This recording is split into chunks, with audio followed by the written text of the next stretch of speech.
Hello guys, இன்னைக்கு என்னன்னா நம்ம சன்னா பிரியாணி செய்ய போகிறோம். ஃபஸ்ட்டு ஒரு குக்கர் எடுத்துக்கோங்க. அப்புறமா ஒரு ஆயில் ஊற்றுங்க.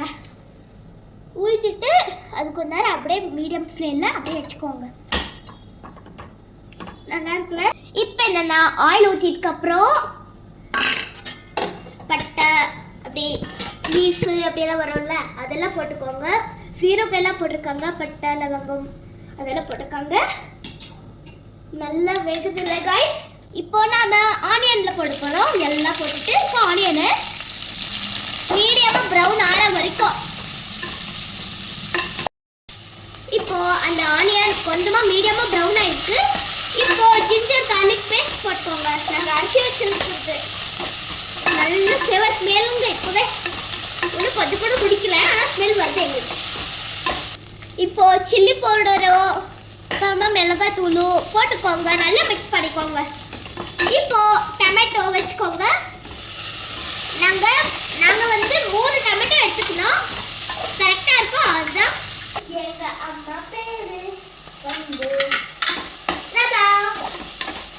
நாங்கள் எப்பவுமே ஆக்சுவலாக ராதா வீட்டு சமையல் போடுவோம். ஏன்னா எங்கள் அம்மா பேரு ராதா தான். வீட்டு சமையல்னா இந்த வீட்டோட சமையல்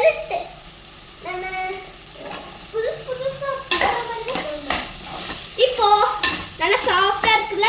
என்ன வாஷ் பண்ணி வச்சிருந்தாங்க சரியா? இப்போ அதை போட்டுக்கோங்க. நல்லா கலக்குங்க. இப்போ சுடுதண்ணி ஊற்றிக்கின்னு 1 கிளாஸ் 2 கிளாஸ் சாஃப்ட் வாட்டர் ஊற்றிக்கோங்க.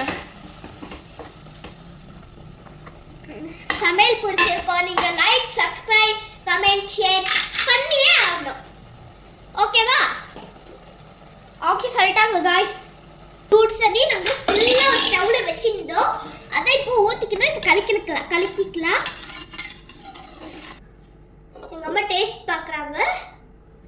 கொஞ்சம் உப்பு போட்டுக்கிறோம். மூடி எடுத்தாச்சு. நல்லா கலக்குறாங்க. இப்போ நம்ம டேஸ்ட் பார்க்க போகிறோம். அம்மா தாங்க. ரொம்ப சூடுங்க காய்ஸ்.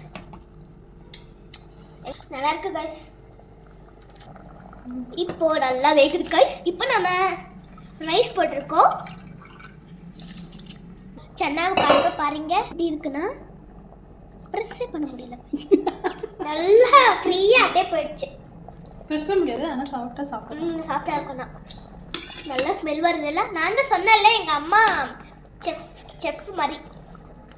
காய்ஸ் காரம் ஃபுல் சாப்பிடணும் இருக்கனா நல்லா இருக்கு.